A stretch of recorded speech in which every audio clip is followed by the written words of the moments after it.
بسم الله الرحمن الرحيم. أبنائي وبناتي طلبة وطالبات الصف الأول الإعدادي، أهلا وسهلا بكم. احنا كنا رجعنا والحمد لله رب العالمين، وبأكد لكم المراجعة اللي نزلتها لكم في الجيومتري والجبرة إن شاء الله مش هيخرج منهم الامتحان. نركز قوي في الأمثلة المحلولة في كتاب المدرسة، في الباراليل، في الكونجرنت. بعد إذنكم ركزوا في الأمثلة المحلولة في كتاب المدرسة، في الستبس اللي موجودة في الستبس واحنا بنرتب الترينجل بتاعت المثلثات الكونجرنت. اوكي، الوزارة نزلت نموذجين امتحان في الجبرة والجيومتري فيهم تريكات، فقلنا نحلهم عشان يبقى عملنا اللي علينا. وانا اعتقد ان التريكات دي مش هتجيلك في الامتحان، ولكن للامانة لازم اخدهم. فيلا بينا ناخدهم. بسم الله الرحمن الرحيم. اولا ارجوك اعمل شير ولايك للفيديو. بسم الله. نيجي ندخل على موقع وزارة التربية والتعليم ونلاقي إذ فجأة بقالهم يومين ثلاثة كده منزلين اختبارات في الدراسات وفي الرياضة. تمام. بالمنظر اللي حضرتك شايفه ده. خلاص. طيب، ادي امتحان الجيومتري، نحله. بسم الله الرحمن الرحيم ونشوف. Answer the following questions. Question 1. Complete the following. Number 1. The supplement of an angle whose measure 80. ده يسهل يا مستر حبيبي. 180 subtract 80 يساوي 100. برافو عليك، ماشي. نمبر 2. يبقى هنا 100. In the corresponding figure، في الشكل الجميل اللي قدامك، perimeter of rectangle is equal perimeter of the square equal perimeter the equilateral triangle. محيط المربع قد محيط المستطيل قد محيط المثلث. طلباتك عاوز ايه؟ if the side length of the square equal 9، طول ضلع المربع 9. the width of rectangle x is equal. لو انا عايز اجيب بقى العرض بتاع الريكتانجل يساوي كام، تقدر؟ ايه ده منهج سنة كام يا مستر؟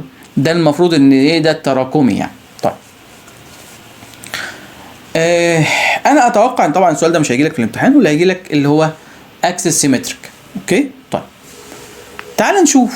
هو مش بيقول لي ان المحيط بتاع السكوير قد البريمتر بتاع الريكتانجل قد البريمتر بتاع التريانجل؟ طب البريمتر بتاع السكوير كام؟ 9 تايمز 4 ب 36، وهنا هيبقى برضو 66، وهنا هيبقى برضو 66. جميل. طيب هنا ينفع نقسم ال 36 على 4؟ لا، لان الويدث غير اللينس. طب هنا ينفع نقسم ال 36 على 3، يبقى الضلع ده ب 12 يا مستر، والضلع ده ب 12 يا مستر، والضلع ده يا مستر ب 12. الله. طب لما يبقى معاك ريكتانجل فيه اللينس ب 12 والبريمتر ب 36، تعرف تجيب الويدث؟ طبعا يا مستر. هيبقى كام؟ كأنك يا مستر بتقول لي 2 lengths plus 2 widths equal 36. تقسم على 2 يبقى اللينس زائد الويدث equal 18. طب ما انا معايا اللينس ب 12، هوديها الناحية التانية بالماينس، يبقى الويدث 18 subtract 12 يديك 6 سنتيمتر. مش سهلة. اوكي، ومش هتجيلك. انا ما اعرفش الوزاره جايباها ليه. طيب، if a straight line intersect two parallel line، خط مستقيم قطع زاويه خطين متوازيين، then each alternate angle are equal in measure. لو كل زاويتين متبادلتين متساويتين في الميجر، في القياس. ABC congruent XYZ perimeter of ABC 30، XY 10، XZ 8، then BC equal. طيب الBC اهي equal مين؟ equal YZ. طب هو كان جايب لي YZ هنا؟ لا، يبقى اذا 30 subtract 10 وال 8، يبقى بالتالي 12 سنتيمتر. ما فيهاش مشكلة. طب choose the correct answer. The sum of a cumulative angle around point equal 360 يا مستر. طب ما هو مش جايب لك في الاختيارات، بيقول لك the measure of a straight line. طب ما الستريت لاين 180، هو عايز قد ايه؟ دبل 2 من الستريت لاين، لان اللي هي 180 تايمز 2 يديك 36. كل مره كان بيقول لي ايه؟ كام رايت كام رايت، نقول له 4 رايت 4 رايت. لا المره دي قال لي ستريت لاين. if two complementary angle that are equal in measure، عندي زاويتين complementary angle are equal in measure then the measure of them equal 45. الاثنين متتامتين، يبقى قياس كل واحدة فيهم 45 درجة. تمام. بعد كده بيقول لي if ABC congruent XYZ and measure A plus B 80، يبقى Z هتساوي C هتساوي 180 subtract 80 يبقى 100. تمام.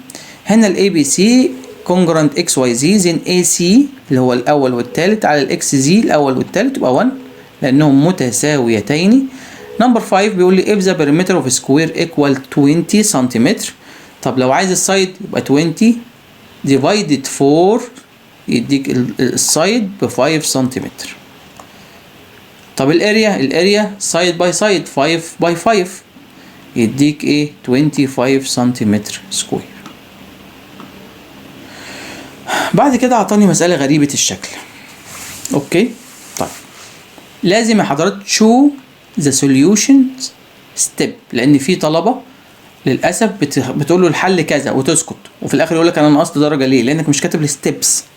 هتقول له والله انت بتقول لي بي اي بارلل سي دي والسي دي بارلل ام اتش، انا لما ابص هلاقي ان الزاويه دي بتساوي الزاويه دي كلها الترنيت، صح؟ يبقى حضرتك تكتب له الخطوات الستبس كده.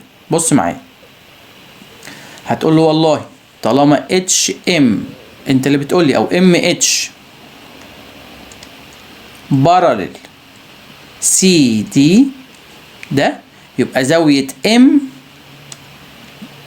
ايكوال زاوية سي كلها ايكوال 120 الترنيت بالتبادل، يبقى دي كلها 120. وانت بتقول لي ان ام سي بي ب 50، زاوية ام سي بي ايكوال 50 ديجري، يبقى اذا زاوية بي سي دي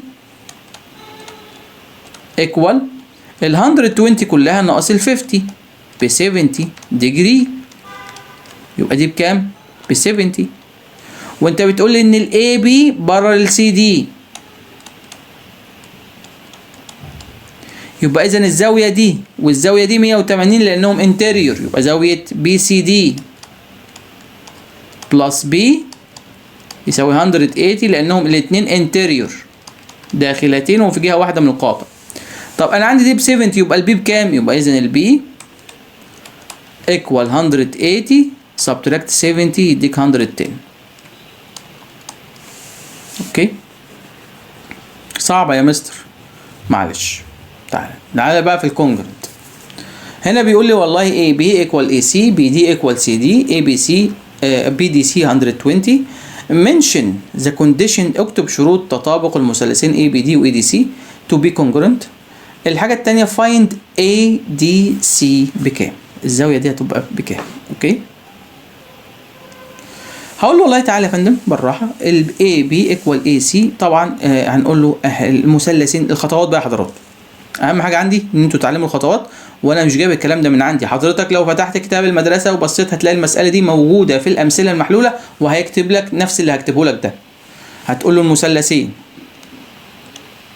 وهتكتبهم من المساله، ما تكتبهمش من دماغك او مش من الشكل عشان هو مرتبهم لك عشان ما لازم تكتب بالترتيب A B D، والمثلث الثاني A D C فيهم 3 حاجات اللي هم ايه؟ اللي A B equal A C، B D equal C D. ال A D common side، ضلع مشترك، يبقى اذا ايه زين مكتوب لك كده في كتاب المدرسه، زين المثلث اي بي دي كونجرانت المثلث اي دي سي. وينتج عنه ان الزاويه دي هتساوي الزاويه دي اللي هي اي دي بي. اي دي بي هتساوي اي سي دي. اي دي بي اي دي سي. تمام. اي دي بي هتساوي اي دي سي. طب دول الثلاثه كوميتيوتيف، الثلاثه مجموعهم 360. انا معايا دي 120، يبقى الزاويتين التانيين 360 سبتراكت 120 يديني 240. الاثنين دول 240. طب ما الاثنين بيساووا بعض اهو، يبقى هقسم دي على الاثنين، يبقى كل واحده 120. يبقى الزاويه اللي انت عايزها 120. اوكي. طيب هنخش على المساله الثانيه، وعايز برضو show the solution steps، لازم الخطوات. اوكي. طب ايه عايزه هنا؟ هو عايز بي اتش سي، عايز الزاويه دي بكام. من الخطوات هو مش بيقول لي اي او بارل دي اتش، يبقى تكتبها اي او بارل دي اتش. زين ايه؟ لازم استنتج حاجه.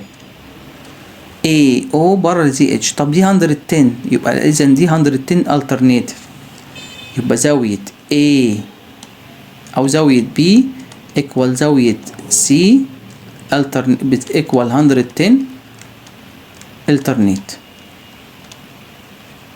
بالتوازي بالتبادل. طب ما هو بيقول لي ان ال HCH ده بايسكتور ال HC ده، طالما ال HC ده بايسكتور يبقى اذا زاويه BCH ايكوال HCM. BCH ايكوال HCM ايكوال ال 110 ديفايدد 2 55. يعني دي يا مستر 55 ودي 55. طب يا مستر ده انا لاحظت حاجه حلوه، ان الزاويه دي بتساوي الزاويه دي الترناتيف، دي 55 يبقى دي 55 من التوازي، نفس التوازي اللي فوق. يعني هقول له طالما برضو ان A O بارل دي ام، يبقى زاوية بي اتش سي اللي حضرتك عايزها ايكوال اتش سي ام ايكوال 55 الترناتيف بالتبادل. بس خلاص. تمام. هو انا لازم اكتب الستبس؟ على قد ما تقدر تكتب الستبس، والله موجودة عندك في كتاب المدرسة، والله امتحانك ان شاء الله ما هيخرج بره كتاب المدرسة. تمام.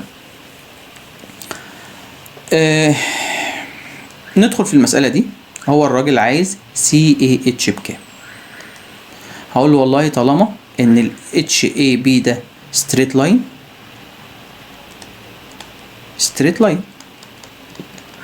خط مستقيم، يبقى اذا زاوية DAH كلها equal 180 subtract 30 equal 150. وطالما ال AC بايسكتور او بايسكت الزاوية ال DAH، يبقى كل زاوية فيهم قد التانية، يبقى ال DAC هتساوي ال CAH، هتبقى بقى ال 150 على 2، يبقى كل واحدة 75، يبقى دي 75 ودي 75. طيب بعد كده قال لي في الشكل اللي قدامك ده بعد اذنك عايزين زاوية A بكام وعايزين AB بكام. حاضر. الاول هتقول له في المثلثين وتكتب المثلثين من المسألة، ما تكتبش من دماغك ولا من الشكل. DOC و BOA فيهم 3 حاجات من المسألة. BO equal OD، AO equal OC. الزاوية دي equal الزاوية دي vertically متقابلين بالرأس، يبقى ايه AOB هتساوي ايه DOC vertically متقابلين بالرأس، يبقى اذا المثلث او زين المثلث DOC congruent مع المثلث BOA، وينتج عنه ان AB equal CD equal 5 سنتيمتر، وزاوية A equal زاوية C تساوي 75 درجة. في مشكلة؟ الحل اللي انا كاتبه لك ده، المساله دي اصله مثال محلول في كتاب المدرسه، هو اللي موجود في كتاب المدرسه، عشان في ناس بتتخض من الستبس. طيب للامانه لو المستر اللي بيصحح لقى ان حضرتك مش كاتب ستبس، المفروض ما ينقصكش، لان انت مش مطلوب منك برهان، والستبس دي ما هي الا برهان. طيب عامه السؤال الاخير، ايه شبكه العنكبوت دي يا مستر؟ بيحبك، الراجل بيحبك وجايب لك عنكبوت، يعمل ايه تاني الراجل؟ بيقول لك اوجد ان سي بي، الزاويه دي بكام؟ اولا انت بتقول لي ان اي بي بارلل ام سي، صح؟ اي بي بارلل ام سي. تلاحظ ايه بقى؟ ان الزاويه دي هتساوي الزاويه دي كورسبوندنج بالظبط بالتناظر، يبقى زاويه بي او زاويه اي بي سي، يبقى زين زاويه اي بي سي ايكوال زاويه ام سي او ايكوال 80 كورسبوندنج. تمام، يبقى دي كده 80. وبعدين هو قايل لي معلومه تانية كمان، ان ال NH ستريت لاين تقاطع البي او ري شعاع ايكوال، ولازم اكتب الستريت لاين سي. يبقى في زاويتين بيساووا بعض فيرتيكالي بالتقابل بالراس، يبقى زاويه دي سي اتش ايكوال ان سي ام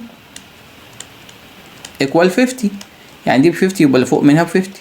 الله، يبقى اعرف اجيب بقى ايه ال سي بي اللي هو عايزها. يبقى ال سي بي هتبقى خط مستقيم 180 سبتراكت ال 80 اللي هنا وال 50 اللي هنا، هيساوي 50 سنتي او 50 ديجري. ده كان امتحان الجيومتري، ان شاء الله يجي لك اسهل من كده، بس للامانه قلت احله لكم. اما الجبرة فتعال نشوفه برضو عشان يبقى عملنا اللي علينا. ذاكروا المراجعه اللي نزلتها لكم، والله ان شاء الله ما يخرج منها الامتحان، ومعاها خدوا ده ماشي. الاديتيف ايدنتيتي اليمنت ان زي الزيرو. طيب المود في ده اللي اتكرر، اللي اتكرر هنا 7.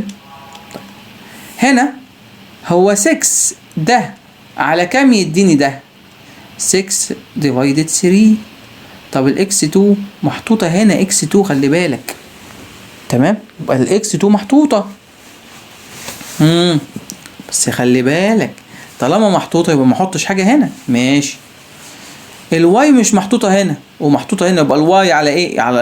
على الواي علشان تروح خالص، مش كده ولا ايه؟ تمام، بس هنا محطوط اكس سكوير، 6 اكس سكوير، ما عشان كده ما حطيتش اكس.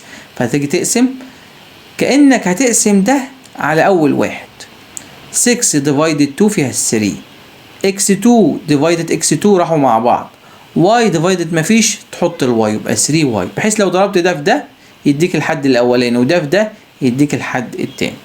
طب الابسوليوت للنيجاتيف 11 بوزيتيف 11. تمام. الديسيمال العدد العشري الدائري، دايما العدد العشري الدائري اكبر من العدد نفسه. اوكي، يعني لو حط لي 7 ديسيمال اكبر من ال 7 تنسز. اوكي طيب the order of the median of the set values fifths، ترتيب الوسيط الفيفث، يعني قبل منه 4 numbers وبعد منه 4 numbers، 4 و 4 8 وهو نفسه يبقى 9 numbers. algebraic terms 3x power m y power n is 6 degree، الدرجة الستة، يعني ال m وال n ب 6. اوكي then the value of the expression 2 divided 3 times m plus 2 divided 3 raised n يساوي كام؟ لا اله الا الله، مسألة مش سهلة. هتاخد ال 2 divided 3 HCF، ليه؟ لانه متكرر هنا وهنا distributive، اتفضل لي هنا m plus n. طب ما هو ال m وال n ب 6 فوق، يبقى 2 divided 3 times 6، 6 times 2 12 over 3 يديك 4. شايفين المسألة عاملة ازاي؟ استحالة تجيلكوا ان شاء الله. If the arithmetic mean of 4 value is 12، الوسط الحسابي لأربع قيم يساوي 12. هما كام معرفش، يبقى مجموعهم 12 تايمز 4 48. طب if 5 subtract x over x subtract 3 rational number يبقى x ب 3. احسنتم. بعد كده find 3 rational number between 2 over 3 1 over 2. هنوحد الدينومينيتور على 2 times 3 ب 6 يبقى هنا 6 وهنا 6. بعد كده مقص 2 times 2 ب 4 و 3 times 1 ب 3. طب ما فيش حاجة ما بينهم، هضرب ده في 10 على 10 يبقى 30 على 60 40 على 60. ما بين ال 30 وال 40 31 divided 60 32 divided 60 33 divided 60. اوكي.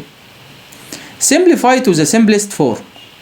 لما اجي اضرب ده في ده قوسين شبه بعض بس هنا الماينس وهنا بوزيتيف، يبقى هضرب الاول في الاول 2x times 2x ب 4x سكوير و 3 times 3 بنيجاتيف 9.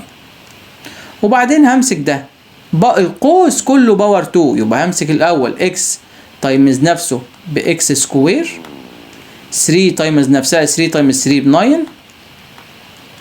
وبعدين 2 تايمز 3 تايمز x ب 6x واجمع هنا 4x سكوير و x سكوير يبقى 5x سكوير. نيجاتيف 9 وبوزيتيف 9 راحوا مع بعض بعدين 6x وبيقول لي خلص ماشي تمام. بعد كده بيقول لي والله ديفايدد اقسم لنا، معلش انا اسف الاطاله قربت اخلص اهو. ديفايدد 12x باور 3y على 6x باور 2y. يبقى همسك الرقم الاولاني هبدا اقسم بالراحه 12 تايمز 6 تديني ديفايدد 6 تديني ايه 2. طيب x باور 3 x باور 2 يبقى x y قرع راحوا مع بعض بلس اهي. سؤال بارد قوي يعني، واحط خط 18 ديفايدد 6 3 x باور 4 x باور 2 يبقى فاضل لي x باور 2 لان بطرح في الاسم الاسس. y باور 3 y يبقى y باور 2. بعد كده في سبتراكت اطرح يبقى فاضل لي ده 6 ديفايدد 6 راحت فيها 1 x باور 2 هنا x باور 2 راحوا مع بعض y باور 2 y فاضل لك 1 بس. شكرا. في مشكله؟ طب الديستريبيوتيف ايه اللي اتكرر هنا 3 اوفر 7 يبقى دي 3 هنا اهو 3 اوفر 7 وافتح البراكتس بتاعت هنا 2 بلس 6 ادي 2 بلس 6 سبتراكت 1.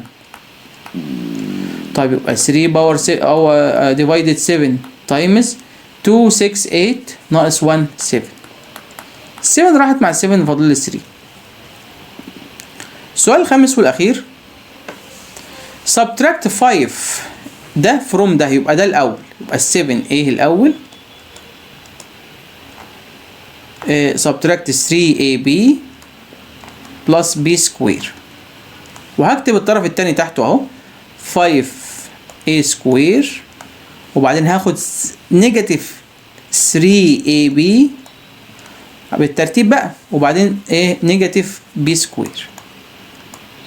انا بطرح يبقى هغير الاشاره اللي تحت دي بوزيتيف اخليها نيجاتيف دي نيجاتيف اخليها بوزيتيف دي نيجاتيف اخليها بوزيتيف واجمع 7 سبتراكت 5 يديك 2a سكوير.